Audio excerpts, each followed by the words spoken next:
Today on the Ever Onward podcast, we have Tayler Tibbitts. He is the VP and County Manager for Fidelity National Title. Tayler is a big-time business leader here in the community and is involved in so many different things. We're excited to have him on. He attended Virginia Law School and graduated in 2013. He's also a big-time family guy, married a high school sweetheart, has 5 kids. I'm sure we'll talk about that. He's also developed several apps, mobile apps, including apps for the hunting industry. We'll talk about that today. Excited to have him on today, Tayler Tibbitts. Okay, Holt, we're here. Tommy turned the reins over to us. I know. We're like moving forward. I think we're just unfiltered. This is our time. Totally unfiltered. Tommy's out. Just kidding. But he did ask us to come on and talk about like our biggest project right now, downtown Boise, ICCU Tower, 4th and Idaho. And the fact that we're back downtown, right? We did 8th and Main, what was 267,000 square feet. We did City Center Plaza, where Clearwater Analytics is, Pioneer Crossing, and all that. 8th and Main and City Center Plaza, we filled those up. Pioneer Crossing, we filled that up. And we need another downtown building. We need another downtown building. I mean, it's interesting because that was like our grassroots, right? That was our launch pad was Class A, like premium Class A office. I mean, we look at like the true premium Class A office buildings downtown. There's arguably 3 of them, and we delivered 2 of them to the market. Absolutely. Right? Yeah. And so, the projects keep getting better. And this next one's going to be the best one yet. It is going to be awesome. When we started BVA and now Allquest in 2018, we kind of, not that we left downtown because we always had Pioneer Crossing that we were working on, but we spent a lot of time out at 10 Mile, spent a lot of time at Eagle View, and then throughout the entire Treasure Valley. But it feels good to be back downtown, right? Yes, it does. Especially you, right? Being close. You're our eyes and ears on that sucker. Yeah, baby. Yeah. Well, downtown, it has a different energy. Yeah. I mean, we've done really, our thesis when we pivoted out here has been, a really strong thesis. I mean, there's the flight to quality, the suburban office, kind of transition that happened. It's been happening over the last decade, but like really sort of like was magnified during COVID and leading into COVID. And so we we kind of hit the mark really well. Yep. And now as we start looking back downtown, it's like things are opening back up. We know what the value proposition is. We know what these companies want to see in terms of finished office space, and that's where we thrive. So it's good to take our thesis back downtown. Yeah, love it. I'm pumped. It's going to be huge. It's going to be huge. Huge. Awesome. It's going to be the greatest. Yep. Okay, awesome. Thanks, man.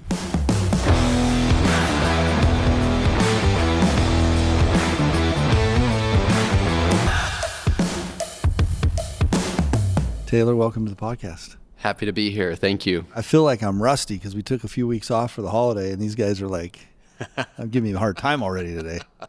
Oh, this is awesome. Thank you. How are you doing? I'm doing great. You have a nice holiday. And great holiday. We got to partake in a little bit of the fun around the Boise State football game. Did you go down? Went down to the Fiesta Bowl.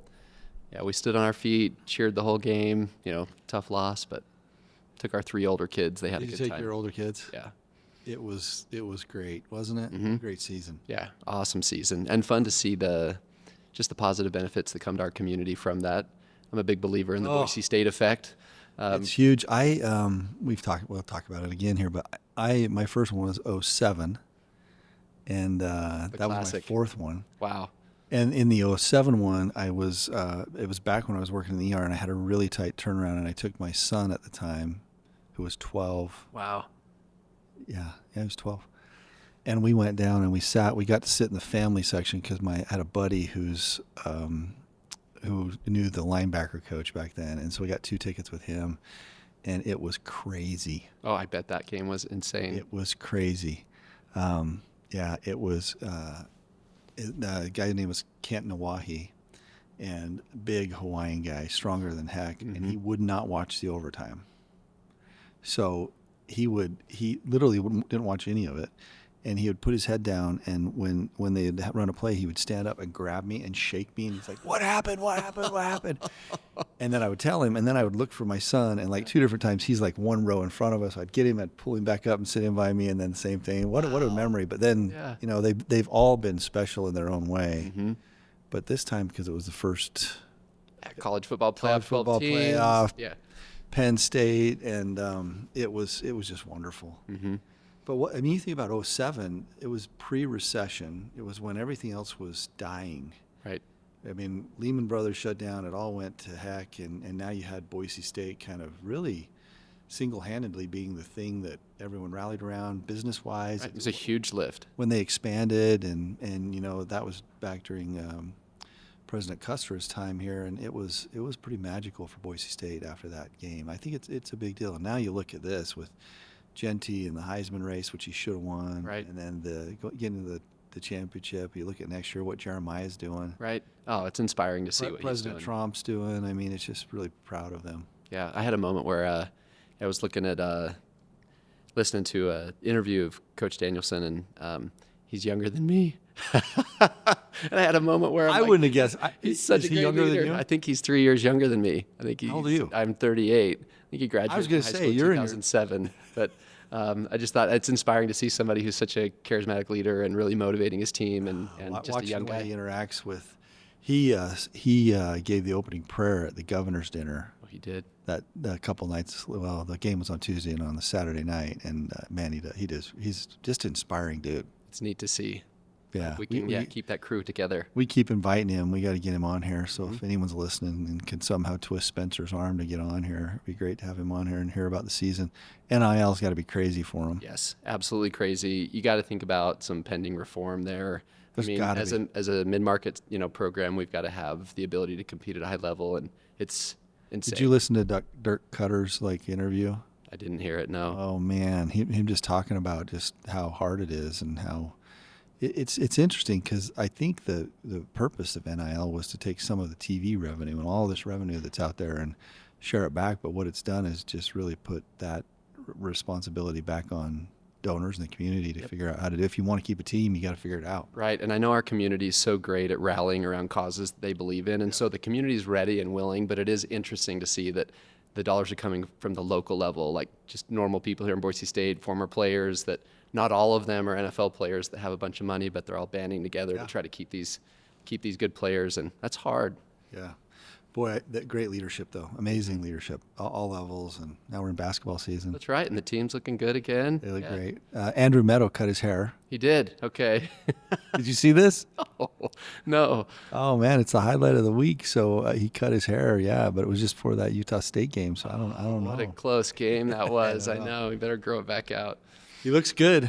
I can't wait, Tayler, to hear a little bit more about you. I didn't know you grew up in Salmon. Yeah. So my story definitely intersects with Salmon. I moved there when I was 15. My family did, so I didn't grow up there. But I have relatives that were ranching in the Salmon area, and then an uncle that had a fence construction company there. So my dad's a large animal veterinarian. And how was that growing up with your dad being a vet? It was wild. When I was little, I didn't really like it because I had to go on farm calls with him, and in the wintertime it was so cold. And his 8-9-year-old kid, I mean, he had all the gear and stuff, but still it was not always fun. But I'm so thankful now that he would take me because I have an appreciation for that community. And I think people think of veterinarians as, medical professionals that all kind of fit in one box, and the large animal vets are just built different, and it's not the most lucrative profession either. I mean, and then you're out there doing most of your work from the rear end of a cow. You're earning every dollar the hard way. But I loved that upbringing. We worked in northern Utah. My family lived there until I was 15. And he had kind of burned out in the practice there. He's a great vet, working a lot of hours, wasn't able to be super present in our lives just because he was so busy working. And finally he's like, I got to change this. And so that's when we moved to Salmon. How was Salmon back then? So what year was this? That was 2001 when we moved to Salmon. Awesome town. I'll never forget the first demolition derby that I went to in Salmon. I just remember thinking, man, this place is special. Right? Just it's people are What's the call name of it the mascot there? That's the Savages. the Savages. Yeah, they got some trouble for that. right? Yep. So now it's just Savages, disconnected from any association with Native American tribes, and but yeah, that's a big kind of point in the community. They love the history of that. Oh, mascot. Yeah.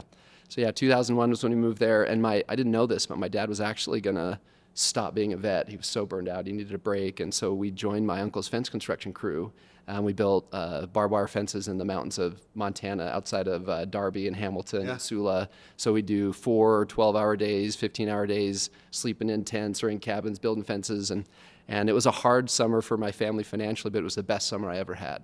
Because I went from never getting to see my dad, or not very much. I shouldn't say never, because that's probably not fair to him, but it felt like other kids' parents were coaching their teams and were able to be at events, and he just couldn't be there all the time.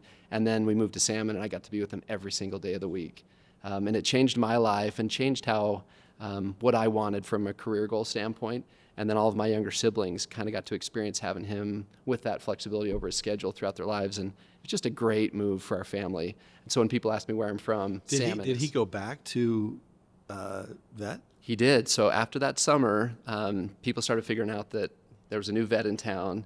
And he's just an Idaho guy. He team ropes, just old school, loves to hunt and fish, and just relates so well to that ranching community that when they found somebody who kind of spoke the language there with them, he got busy really fast. So he's run his own practice out of Salmon for 20 plus years. He's had a couple of stints where he's done some work outside of the area, lived outside the area for a couple of years when he had back surgery, but he's back in Salmon now and doing great. Is he still working? And he's still working. Yeah, he's 63 this year. And hey, listen, 63 sounds old to you. It doesn't sound old to me at all. Good for him. Good. Thank you. Good one for the old guys. Yeah. He's still young. Oh, absolutely. What was it like fencing? So fencing was really tough work. It was hard work, but it's something that I'd love for my teenagers to be doing right now. We're packing around coils of barbed wire, and you get shred through your clothes and gloves. You'd have to have 5 sets of gloves for the week because you'd tear through them one a day. Pounding posts in the rocky ground up there and digging holes, and you're pulling big boulders out of the holes, and it was hard work, but it was great work, especially for a teenager. And at the time, I would have said, I'm never ever building a fence again. I don't want to do anything like this. And then I get an office job, a decade later, and I'm like, oh, building some fence right now sounds pretty good. Isn't it funny? Corey Hall and I talk about that all the time. You spend your whole life thinking, man, I can't wait to go do something else, and then spend the last half of your life trying to get back on a farm. Absolutely. And do fencing and do stuff. Yes. It's really cool.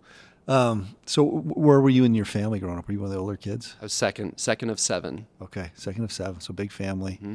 And Salmon, Idaho.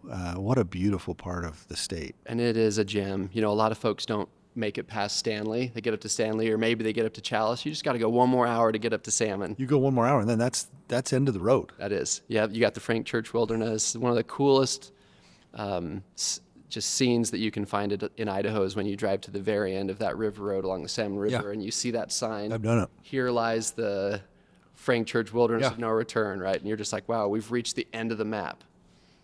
Salmon is a lot of people don't get up there because it is so remote, but my goodness, the drive up, the whole thing, the setting, it's Great area. Unbelievable. Yep. And a lot of folks in the Boise area came from Salmon. This is kind of the big city for It us. is. But you'll run into folks at law firms and hospitals, and they're like, oh yeah, I went to Salmon and played hockey on the open ice rink there. And yeah, it's cool. It's probably a great place to spend your years, and most of your siblings then grew up from young children there. That's great. Before we get off your dad, Okay. Tell me a little bit. What'd you learn from that guy? Watching him. A couple of things I learned from him that I've been thinking about lately. One is he's a great entrepreneur because he's a great salesman, and he's not. I think people hear sales and they just think someone that's high pressure and kind of slimy, and but his sales strategy is just to make friends with people, to get to know them, to spend time with them, doing things that they enjoy, and the business takes care of itself. So he's a great entrepreneur, great at sales. That's impacted what I love about the work that I do, which is kind of an unconventional path for an attorney, but there's a big sales component to it, which I think was a attributable to what I saw him doing. And he's got an incredible work ethic. He's somebody who has a hard time turning it off.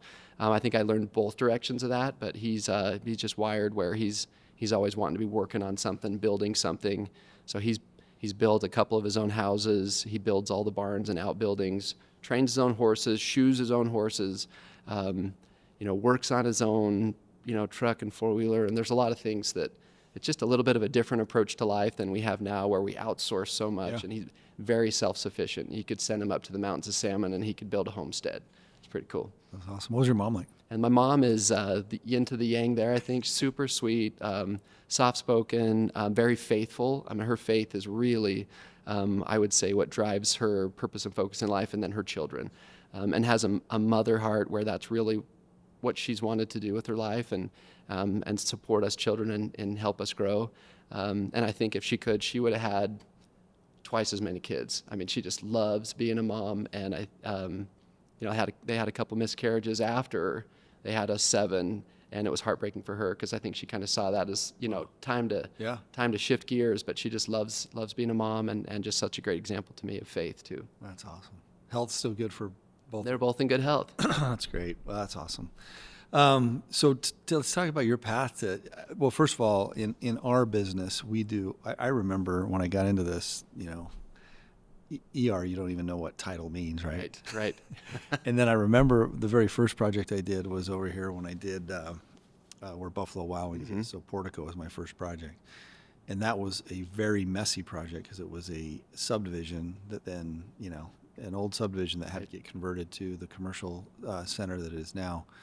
And back in the day, I met Trina Nishitani was her name. Okay. So she was a long-time title agent for Stewart Title. Awesome.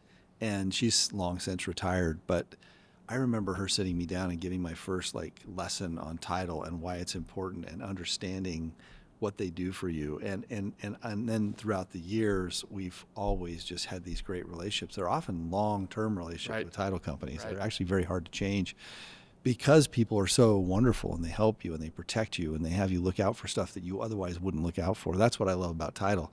And then there's the insurance side of it. Mm-hmm. So I was excited to have you maybe talk, I'm jumping kind of to the end, but it's an interesting, when I saw your background and your schooling and then law school to title is interesting. So I want to hear about that. And then when you get rolling here, tell us a little bit about why you love the business and about title. Okay, absolutely. So I'll go chronologically just to keep us in line. I didn't know anything about title insurance either. I didn't grow up thinking, well, I want to be an attorney for a title company. But I did grow up thinking I want to be challenged intellectually, academically, and over time kind of learned that I was a people person, entrepreneur type. I don't think I totally was that way as a kid. I remember being kind of shy and uncomfortable, in group settings. But after high school, served a mission for my church in Taiwan, learned to speak Mandarin Chinese over there, and just spent every single day talking to people. And just from that personal obligation that I felt to talk about my faith while I was doing that mission experience, and it changed my personality a little bit, I think, where I just lost that fear of being in front of people, talking to people, and as a missionary, talking about a subject that's kind of touchy. It's not something that in all settings people feel comfortable discussing. And so was a great opportunity for me to come out of my shell a little bit. And while I was over there, also just learned that the world's a lot smaller than it felt for a small town Idaho kid. The world just seems so vast and so huge. And I just thought if you did well in school, you became a veterinarian or a physician, you kind of had those buckets that you thought you needed to fit nicely in. And after being in Taiwan, I realized that there was a lot of different avenues that I could go. On the plane ride back, I met an accountant who was going to law school, and I thought, well, that's an interesting combination. My father-in-law was an accountant, and I guess I'm kind of jumping ahead that I ended up getting married, but I married my high school girlfriend, which is why it all blends together here. But from Salmon. Yeah, from Salmon. We were in the same grade, valedictorians together, so kind of a fun story. And she's a huge part of my story, so I shouldn't glaze over that, but I guess we can talk about that in a minute. Her dad is a CPA, and I talked to him about the idea. I said, hey, I met this guy. He's an accountant going to law school. What do you think? He said, well, like accounting, it does teach you the language of business.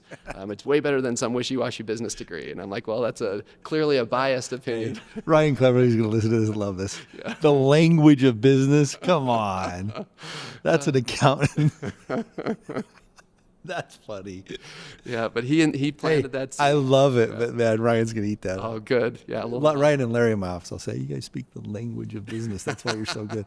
Okay, that's good. Yep. So I started down the accounting track with law school always in my mind, and I worked in a couple of different accounting internships while I was in college at BYU Idaho, and I was bored. I was really bored. I did some cost accounting, some corporate accounting. I did some tax accounting. I did some audit work, and all of it was useful and practical, but didn't totally fill my cup up. So there I've complimented and insulted the accountants at the same time. But it solidified in my mind that I wanted to go to law school. So I went to the University of Virginia, great law school in Charlottesville, Virginia, a couple hours outside of Washington, D.C. Yeah. Thomas Jefferson's University, very historic, great small town feel, which was important to me and my wife.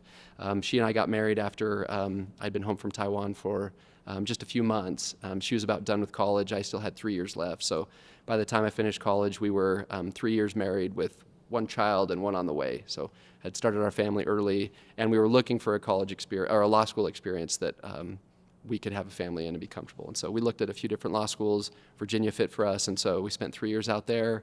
You get kind of caught up in the groupthink of law school, where they kind of instill in you, hey, you do good in law school, you want to get a clerkship for a judge. You get a clerkship for a judge, you go work for a big law firm. And so I kind of got caught up in that a little bit and worked for a firm in D.C. for a summer and did a clerkship with the Ninth Circuit judge in Pocatello, Judge Randy Smith, who's an amazing mentor and great person. A lot of attorneys in the area know him. But by the time I'd finished up law school and had that clerkship, I kind of realized what I wanted was different than the norm for an attorney. And so my wife and I talked a lot and decided we were going to shift gears, and rather than returning back to D.C. to the firm I interned with, we'd stay in Idaho. So we're getting close to the end here, I promise, to where the pivot happened. But I worked for Hawley Troxell because they're a smaller firm, big in Idaho, but smaller compared to the national firms that I had been interviewing with and working with. And spent about a year and a half there and met some great attorneys. They started to train me up in the ways of litigation. And I realized that I didn't love litigation. I loved to write, but the kind of the confrontation and the chess match of making the other side's life difficult didn't really float my boat. And so I also started really engaging in some business development activities for the firm. And I think the firm was like, hey, we've got this little eager beaver associate. We're not quite sure what to do with him because he's not really fitting into the normal associate mold. And I think I billed 1,200 hours for the firm and then 1,200 marketing hours. And I think they're like, well, what do we do with this guy? And ultimately, I decided that I wanted to do something a little bit different. And they were supportive. But I ended up kind of falling into a conversation with a guy who was running a title agent here, Next Title, Chris Miller. And he said, hey, want to do some business with the firm if you have any referral work. And I said, well, actually, I'm kind of looking for something different to do. And immediately he said, hey, I would love to have you come run our commercial department and build a team and get you into title and escrow. And I'm like, well, that's great, but what's title insurance? I had no idea. I think I had one case in law school about a title insurance company, and it wasn't even on my radar. But saw something in me, and so jumped in. I was most excited about the opportunity to go through the company's sales training. We did 6 weeks of sales training, and then they kind of turned me loose, and I was doing commercial escrow and in-house underwriting counsel stuff and marketing and business development, and was just happy to be out there starting to lean into that sales aspect of what I wanted to do. So that's how I fell into title insurance. That's great. And then you were with them for how many years? I was with them for a couple of years and then kind of got bit by the full entrepreneur bug. I moved back up to Salmon, took my wife, and at that time we had 4 kids, and we're there for a couple of years. Meanwhile, Next Title got acquired by a new ownership group. Yeah. And I've been working with them, still doing some work for folks in the Valley. And after being away for a couple of years, I saw everything that you were doing over here in 2019. And I'm like, and I mean that. I saw the projects that you're working on as well as everyone else, what they're doing in the Valley. And I kind of felt like I was sitting on the sidelines. And so when they called and said, hey, we've been acquired, what do you think about coming back, kind of firing back up the commercial team?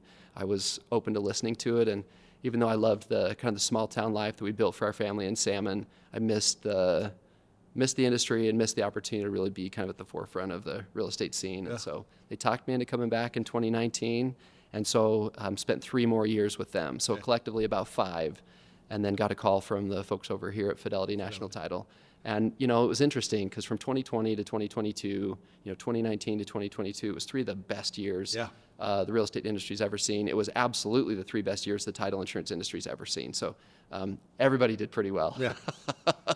So I don't want to take too much credit, but our commercial team did do well, and I'd always really just taken it upon myself to try to be a good player in the sandbox and know people at other companies. And so when this opportunity at Fidelity came up, and I knew a lot of folks on the team, and they recommended I get a call, and it ended up being the right time for me. It's always hard to make a career change like that, and had a lot of good friends and clients that I think felt a little bad when I left the Empire Title crew, because they rebranded from Next Title to Empire. But it was a great thing for me and my family. Fidelity National Title is a big company nationally. I think 1 out of every 3 real estate transactions that close in the country close through Fidelity or a Fidelity agent. So it's pretty massive.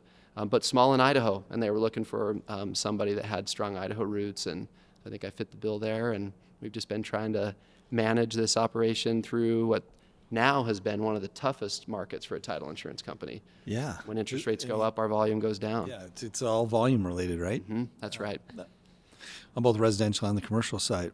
Talk about title. Yep. Talk about the different aspects of title and why it's so important, and Yeah, what you know, people it's might not know. Yeah, it's not a typical insurance product. I think people try to fit title insurance into these other different kinds, property and casualty, et cetera. But it's a backward-looking title insurance product where you're doing research, and it's more like an indemnity contract where you're indemnifying the insured to that policy that the research you've done is accurate. And if it's inaccurate, then title insurance coverage kicks in, and there's a claim that can be paid. But from just kind of a higher level standpoint, title insurance really is doing a public service in helping create and perfect real property records. And I don't know that that's totally understood or appreciated.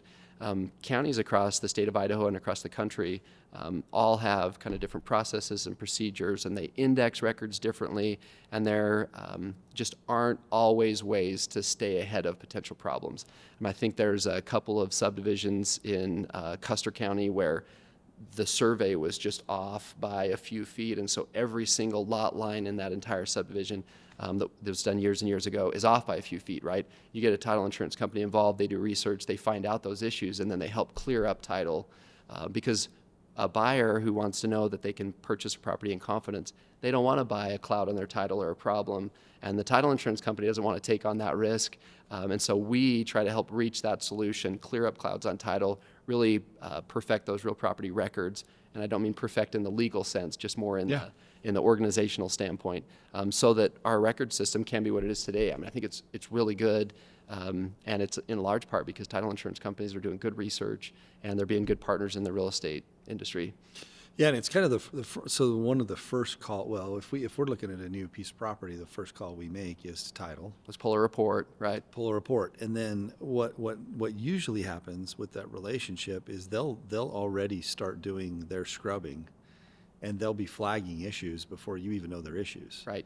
And you get a call and saying, hey, because it's part of what you're doing to underwrite it because you're going to insure it. Right. So it fits hand in glove with business being done, because you want to bring up issues, we want issues resolved, and so that partnership with title company is a really big deal. Yep, and that's when you know you've got a great partner, is when they're anticipating issues ahead of time, right? So you're not waiting around or having to point things out, but when they're calling you saying, hey, this is something you should know about. And most of them are solvable or at least mitigated if they're found early. Yeah, not the day before closing, not right? the day before closing, or heaven forbid after you've closed and then something comes up and you didn't get it. Yeah, there's horror stories. And so I think that's the real value, especially on commercial transactions, is having someone you know and trust. Yep.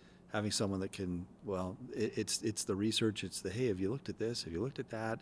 Hey, there's this, there's that. It's really important. And then the insurance part of it's important too, because just like you would pick an insurance company that's going to be around, that's going to be able to You're going to be able to pay a claim if you have a claim, right? The insurance side of it is just as important. And there's regular title insurance, there's extended policies. Maybe we can talk a little bit about that. There are options when you close on a Absolutely, yeah. What kind of coverage you're going to get. Yeah, you got to think about it as kind of a different risks that you can insure over, right? And to cover more risks, there's going to be an increased cost or a different type of product that's provided there. But standard title insurance coverage is going to basically present to you a picture recorded documents on the property, encumbrances, liens, et cetera, right? Let everybody know, hey, we've got some utilities easements here, and this is a survey that's done, and there's an existing deed of trust. Is it going to be paid off at closing? And that's kind of the basics, and then a standard coverage policy. We'll have some exceptions to coverage where, we're not going to be providing mechanics lien coverage if it's a new construction project. We're not going to be covering water rights issues, and you can insure over those specific risks as well with either extended coverage or some additional endorsements. And so any risk that pops up in the real property transaction context, there's likely some sort of a title insurance solution. It's just going to involve us getting comfortable with it, with that risk, right? So if you want to cover some zoning risk, then we're going to say, hey, we've got an endorsement for that, but we also need to get a zoning letter from the county or from the city. Once we're comfortable with it, we'll say, hey, we're good to go here. And in some ways that might feel like, well, now the risk is gone, so why do I need to pay for this? But to have that peace of mind to know that you have insurance in place that's going to cover that, that's helpful. And the real estate developers, you don't need to be an expert on real property records. That's our job, right? Right, and if if you have the right title company, that is truly the partnership, right? Mm-hmm. You got us covered, right? And again, I think what I love about it is the alignment, right? You want to be fully aligned from day one because it's risk you're going to be taking or risk we're mitigating, and we're working together on issues. So, critically important to business here, and certainly for us. Again, we're kind of loyalists, so it's interesting because there's the property side and kind of those relationships we've had for a long, long time, and then we have folks that go into our buildings and we're like, hey, there's another so we've got exposure to a lot of title companies. You guys do a great job. Thank you. And you should be very proud of all the work you do and relationships. So in your current role now, now you're I think your official title is county manager, which is a little bit of a misnomer. I think in larger markets, Fidelity has they're broken up operations by county, and so I manage our Idaho operations. We have 4 counties that we're doing business in, and so it's title doesn't matter that much, but I run our operations here. We've got 52 employees, 3 offices, have been having some good wins on the recruiting side. So it's been a good couple of years. Talk a little bit about that, just for people that listen to this. How is recruiting, retention of employees, and have you seen any changes in the last couple of years? What are you seeing out there? There have been a lot of changes. The way that you build a business in the title insurance industry, you've got a couple of avenues there. One is developing your talent internally through that organic growth, and they build those relationships with customers over time. And it is definitely much more of a longer game, but also I think some would argue more of there's more staying power there. But the flip side is that there's escrow officers and sales representatives in the industry that have great customer relationships that exist outside of the company. Those people work with the sales reps and escrow officers because of the relationship they have with those people. And so there's always a big push in our industry to recruit escrow officers and sales representatives that have great books of business, great customer relationships, and gain market share that way. Makes total sense, because that's the relationship, right? It's like, I'll use an example, like, my banker, when I got here, in the 90s and had not even a nickel in my pocket, has been my private banker the whole entire time. And no matter where she goes, you'll follow her. I follow. Right? Like, it doesn't matter where she goes. At some point, shout out to Debbie Cleverly. At some point, she's going to have to retire. But when she does, there's going to be a lot of really sad people that have followed her everywhere. But it's very similar to that, right? Absolutely. That following the person in a lot of ways. And so it makes sense for expansion that could be part of the strategy. It's part of the strategy. And we want to continue to develop our team internally. And we've got some great people that have grown with us. And so it is a delicate balance too, right? In a tough market for title insurance companies to recruit and hire, but also help your team internally feel connected to that growth and vision. Because ultimately it helps everybody. But also sometimes you can kind of get caught with blinders on, saying, hey, I see all this stuff that's going on around me, but hey, I've been here forever. Like, what can the company do for me? So. What are some of the things that are important to you as you build teams and lead teams? Culture is a huge one for us. We've got a great team that, I inherited when I came over a couple of years ago, and it meant a lot to them too. And we've been able to fine tune that a little bit further. But we have a culture where we really celebrate, a team-oriented mindset. We want to be focused internally on our team, and then be a teammate and a partner to our clients as well. We want to be able to think independently and autonomously and problem solve and be proactive. And so this culture that we're trying to build here really is, to celebrate those wins together, to work together as a team, and really just be in the trenches together, and then extend that out to the clients that we work with as well. It's awesome. It's awesome. I was thinking the other day because this topic came up for me just I think yesterday. You can learn a lot about leadership from being around really good leaders and like going, oh man, there's a lot to learn here. And you can also learn from really bad leaders. Probably the contrast is there, but the starkness of a bad leader is something you're like, oh, I never want to do that. I think as you grow, maybe you can talk a little bit about this, as you get bigger, it's harder to keep some of those habits and culture things that you have with a small group because you're so in the day-to-day and you know them and you're there. And then it seems like we're kind of experiencing a little bit of this. As you get bigger, you just can't. Right. You can't be that interactive. And this was the discussion was how do you prevent yourself from developing bad habits as a leader, leading an organization as you get bigger? Any comments on that? It's interesting you bring that up because I was talking about that with somebody else today. There's this concept in leadership about delegating and elevating, and I heard that from Traction, the EOS system, but I think that's a pretty common theme in a lot of different books. 10x is easier than 2x. A lot of those leadership, mindsets is, hey, you got to delegate so then you can work on a higher level of strategy and continue to work your way up. And put integrators and people in place below you who can actually manage and handle the day-to-day. And I've wrestled with that because you see the efficiency gains from doing that. You free up your time so that you can work on the business, not in the business. But if you don't spend enough time in the business, well, it empowers those that work underneath you. It's true, right? And like you don't want to be in a job where you're micromanaging. There's this dude above you that's saying, "Hey, you know what I mean?" Yeah, so stepping on toes. You got to kind of do it, but you have to do it. You can't forget about the boots on the ground. Like you gotta find a way to still be in the trenches and have those clear lines of authority so your managers know that you're not trying to do their job. And I think every manager on my team has had to say, hey, Tayler, stay in your lane, buddy. I was thinking, actually, I got a text from this guy on Sunday and it made me think about him. When he retired, we gave him a watch that was the ICCU color green and Kent Orem. And it made me think about him and what I learned from him. Even though he was really good at delegating and kind of running an organization, his focus was the people in the trenches, and you just said that. And it wasn't without time and effort. I asked him, I talked to him a lot about it. I said, how on earth do you do this? Because he seemed to put in the time and effort to, even though he was letting people manage the business and manage the process, he never relinquished ownership of the personal interaction with the employee. Right. And I think there's a lot to learn from that because I think of just even in our company here as we get bigger, it's not like I want to go manage my property managers. Right. Or manage my construction company guys. But I should take the time and effort to have the relationship at the employee level. Right. And if I'm not careful, I get tired, I get drained, I get fatigued, and I just don't put in the work. Right. No, I've felt that too. And especially with my interest in sales, I constantly am getting pulled outside the company where I want to go have these meetings. I want to do podcasts. I want to go have meetings with big potential clients. I want to help secure a relationship with this big brokerage, and I want to, help grow the company that way.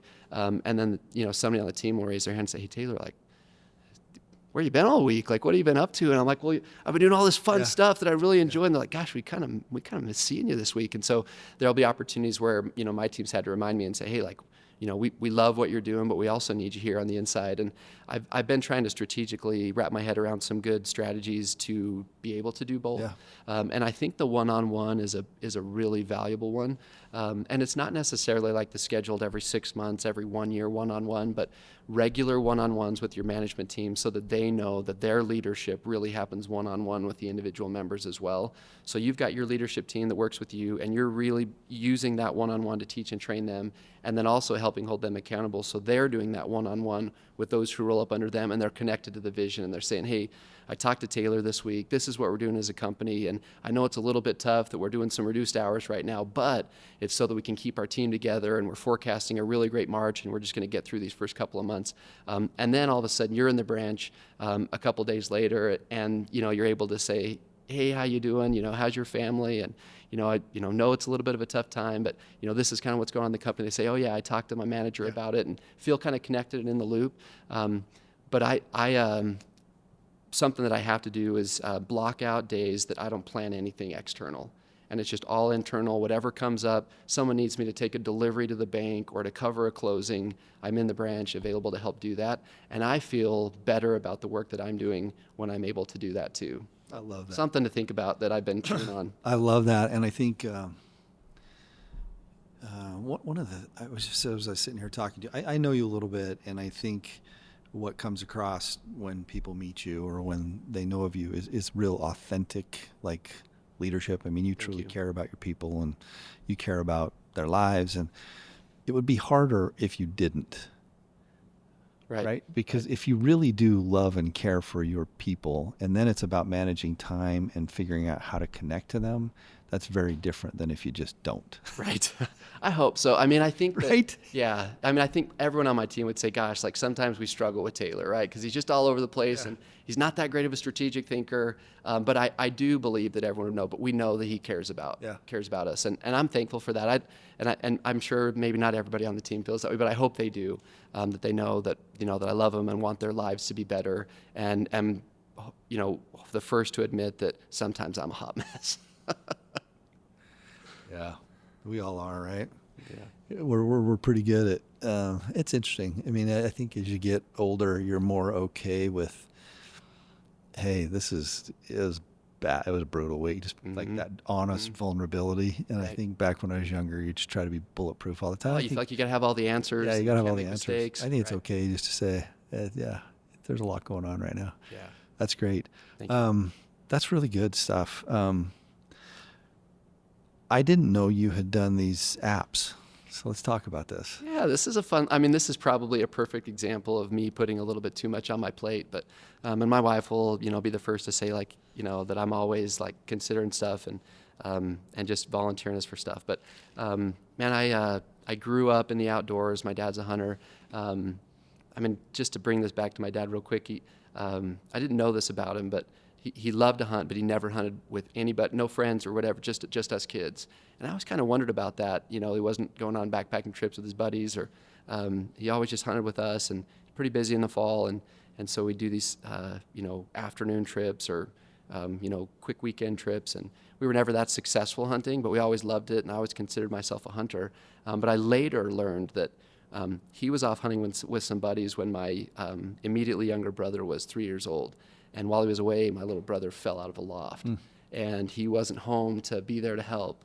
And somehow my mom got a hold of him, called the landline at wherever. Think about back then, right? And he rushed home that night, and then he just said, I prayed and said, look, God, take care of my son.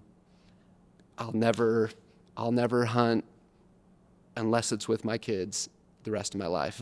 And I never knew that. And he told that story to our family, a couple years ago. And he's kept that promise 100%. And so hunting's just such a meaningful part of our family experience. And so I, grew up in that culture, and I went elk hunting with a bow for the first time in 2016. And it was incredible. We're blessed to live in the state of Idaho where we have so many public lands. And you're able to get a tag over the counter, and it was one of the coolest things I've ever done. And I just thought, I've got to learn how to do this. I want to call elk. I want to call them in close. I want to hear them bugle and smell them. And you'll talk about lots of different experiences, but when you can smell them and hear them, but you don't see them, there's nothing more. It's hard to explain, right? It's just such an incredible experience. And, I really wanted to do more of that. And so as, I'm 38, so I guess I'm barely a millennial. I'm kind of at the older age group of that. But like any millennial, I was like, all right, there's got to be an app. There's got to be an app out there that teaches me how to call elk. And I couldn't find anything. And so the entrepreneur wheels start turning, and I'd listen to a podcast by the Exo Mountain Gear guys. And they had this quirky guy on there named the ElkNut. His nickname was the ElkNut. His name's Paul Medell. He lives here in Boise. He was in McCall at the time. And he is an elk calling fool. He just loves to hunt elk. He spent most of his life in the woods, calling to him, learning the language. And I heard him on that podcast, and I started thinking, well, I wonder if the ElkNut would want to build an app. And I'm not a software developer. It's so off the wall, right? I'm wondering if the ElkNut wants to build an app. All right. So I call up the I'm with Exo. your wife on this one. Right? What are we doing here? I call up the Exo Mountain Gear guys. I knew Lenny Nelson over there. He's not a partner there anymore, but he and his business partner Steve Speck started that company. And I called Lenny and I said, hey, listen to Paul. Do you think you could connect me with him? And he's like, well, sure. And he gave me his cell phone. And so I called Paul up, and I couldn't even get a word in about the app idea for 45 minutes because I just said, hey, Paul, this is Tayler. I know the Exo Mountain Gear guys. And we just dove off into a conversation about elk hunting. Finally, I'm able to kind of edge in and say, oh, thanks for this conversation, Paul. This has been great. And I'm reaching out because I want to see if you'd be interested in building a mobile app. And he said, well, these guys came and approached me about the idea about 5 years ago, but there's so much information. I just don't know how to winnow it all down. And I said, look, I'm an absolute beginner. Let's do 5 elk sounds. Let's figure out how to create a video that explains to people how to make 5 elk sounds, what they mean, when to use them. We'll have a little written text that explains it, and then some audio to show what it should sound like. And then we'll have this little feature where you can record yourself calling. He said, well, that sounds like an okay idea. All right, let's do it. And I said, we'll be equal partners. Let's just build this thing. And then I'm like, all right, I got to find an app developer. And I call some of the developers in town. I'm like, oh, this is going to be expensive. Yeah. That was 2016. Yeah. And, it was looking like it was going to cost maybe even 6 figures to build this app. And I said, man, that can't be. And anyways, I'm at a church activity a few weeks later, and I talk with a buddy, and as an attorney, right, everyone's like, well, you should know not to disclose confidential ideas to your buddies. And I'm like, well, whatever. But I was talking to somebody about this idea, and I'm like, yeah, this is something that I want to do. And he's like, well, I'm an app developer, and I got a little free time. What do you think? Should we do this? And I'm like, well, yeah, let's do it. And so we recorded the first set of videos for that app in my living room. And like I said, I'm not that successful a hunter, so it wasn't even like we had a mounted bull elk in the living room. I went to Sportsman's Warehouse and bought this little 10 by 15 painting of an elk because I didn't have any money either, right? And so we put it up on the mantle, and my wife's garnishes are around it, and we record these videos in front of the fireplace with no preparation. We spend all day, and anyways, we put it all together, and we watch the videos, and we're just like, these aren't good. These aren't good. And so I ended up calling the Exo Mountain Gear buddies again, and I'm like, hey, do you have any space that we could use? And they're like, actually, come to the warehouse, and they've got this great concrete wall in the warehouse, and we got the lighting figured out and set it up, and we re-recorded our videos and published the app and sold it for $4.99. And then we recorded 10 more sounds, dropped those 10 more sounds onto it. So there were 15 elk sounds, up the price to $9.99, and then just kind of slowly added content. And in 2021, it was the number 32 paid app on the entire App Store in the month of September. Wow. Elk hunters are willing to pay for a tool that helps them find success because elk hunting's so hard. The next year, we had to pivot to a subscription model because a one-time purchase app is tough to maintain. Yeah. Because your old users are not paying anything in, and you're still adding new content. And so we went through the hurdles of that. It was a process. Not every customer is happy with us, but we upgraded the app with a lot more content that we made kind of premium subscription based. But then the rest is free, and so now it's a very, very helpful app with a lot of free content and a subscription if folks want to upgrade. And it's been. You still own it? I still own it. Yeah. Hey, look this up, Maddie. We got. This is we're going from Salmon, Idaho, large animal veterinarian assistant to attorney to title guy to elk guy. So search ElkNut App Store. ElkNut on the App Store. There it is. That's the app. Yep. Yeah, if you want to click on that. That's cool. Yeah. And then we have 5 other apps besides that. So we've done turkeys, ducks, geese, whitetail deer, and then a meat processing app as well. So we're trying to kind of create this little suite. What's your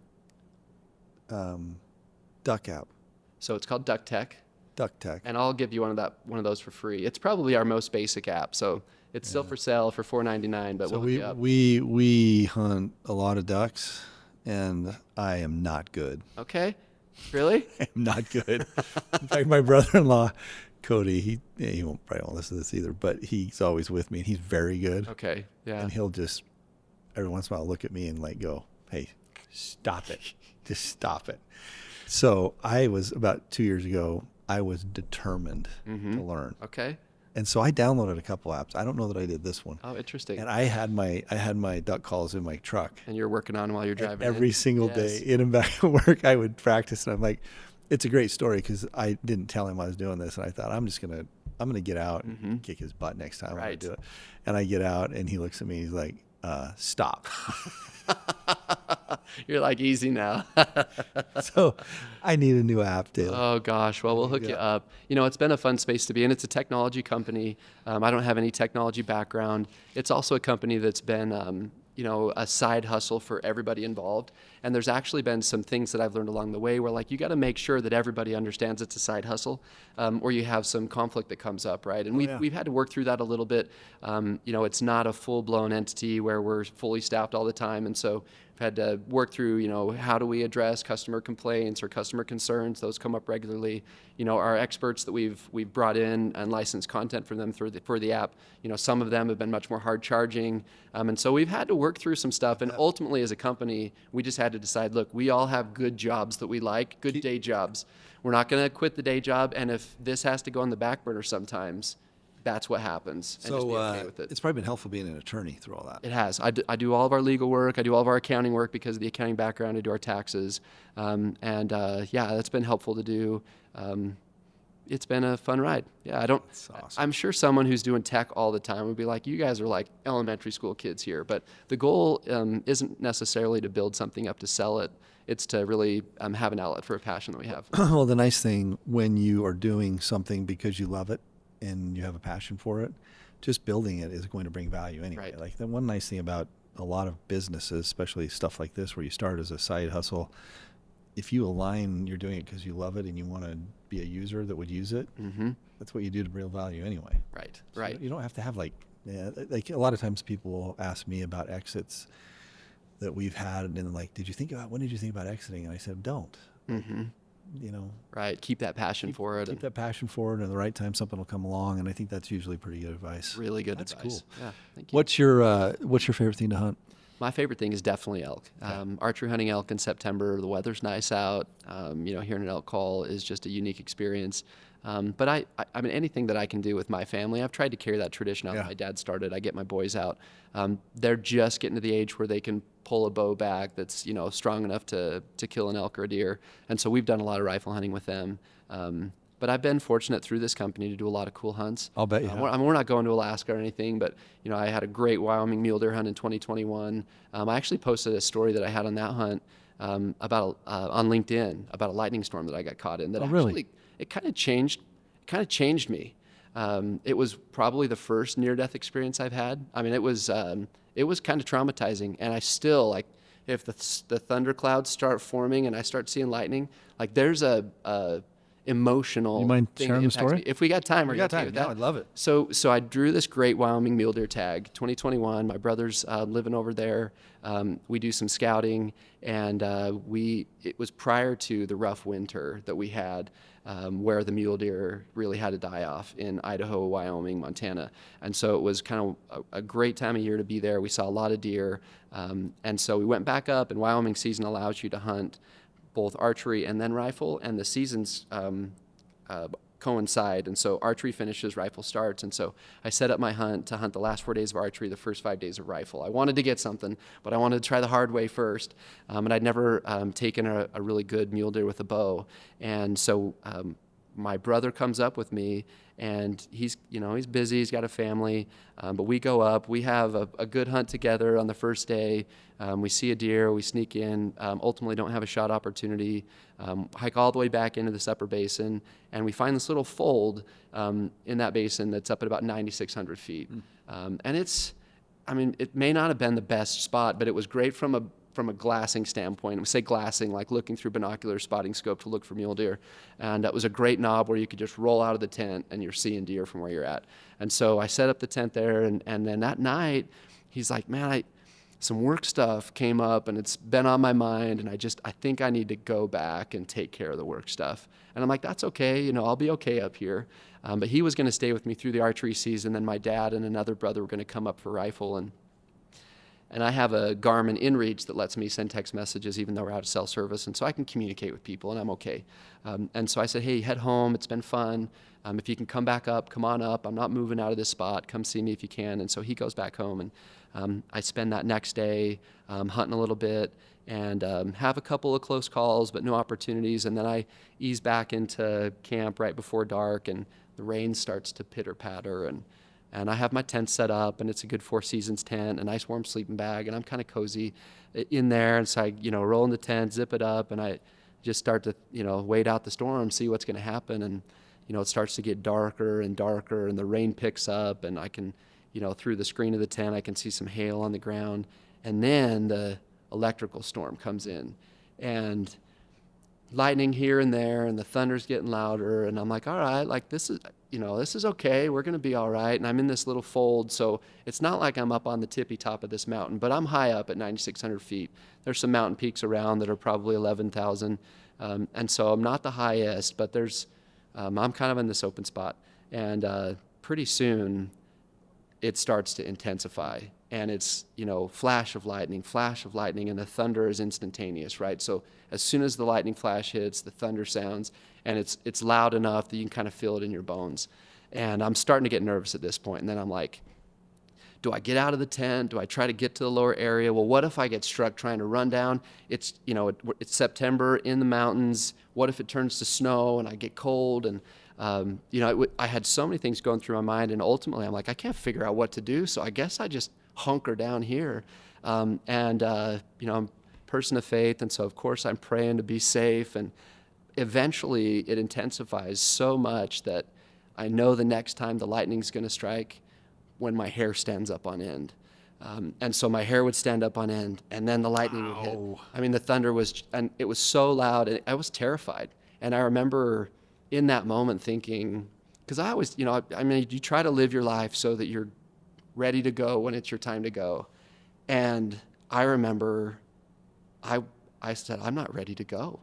I don't think that I've done what I need to do as a dad, as a husband, in my life. I'm not ready to go. Please don't. I don't want to go yet. And you had to be there, I guess. And maybe somebody who's been through that would say, no, like it wasn't that serious. But it was 45 minutes of absolutely fearing for my life. I was terrified. And eventually the storm rolls by, and I was just so thankful that I was still alive. And I roll out of the tent, and I can see the storm clouds roiling off in the distance over another distant peak, and say a prayer for whoever's over there stuck in that. And I get a message on my inReach, and it's my younger brother who was just up with me the day before. And he says, hey, just so you know, there's a severe thunderstorm warning in your area. And I'm like, dude, no kidding. And then he sends another message, and he says, there's another one coming at midnight. Oh, my word. And so I'm like, here we go again. And so I was, just filled with dread, because I'm like, I'm going to have to do this again. And again, I thought, do I move? What do I do? And just decided again to hunker down there. And so I got hit with another one, and it was the exact same thing. 45 minutes of hair standing on end, lightning flashes, thunder, and I'm like, well, I hope I make it through this, and finally survived that. It was like 2:45 in the morning or something. And I that next day I didn't go out and hunt. I just it shook me. I didn't want to tell my wife about it, because I didn't want her to worry about me. Sure. Or let you go hunting ever again. I know. I didn't want to cancel the hunt. And it's something that emotionally I just wasn't prepared to talk about. But it definitely gave me a sense of purpose in my life since then, where I'm like, all right, what do I need to fix? What do I need to do differently so that, if that happens again, I'm ready to meet my maker, so to speak. And I'm thankful for that experience. And the mountains do that to you. The hunting experience does. You get up there alone, solitude and quiet, and just, the grandeur of God is different when you are out in the backwoods than when you're somewhere else. Right. But then to have an experience like that in the middle of that, those are the times that change you. Yep, absolutely. So anyways, I know that's a rabbit hole, but it was a really impactful experience, and having a mobile app company like this has helped me do that. To bring it back. Man, this was great having you on, Tayler. This was super awesome. Thank you for what you do in our community. I know you do a lot. Well, thank you. It's a pleasure to be in this community. I think it's a great one where people give back to each other, lift each other up, and you inviting me to be on the podcast. I'm just so thankful. Yeah, thank you. Thanks, everybody.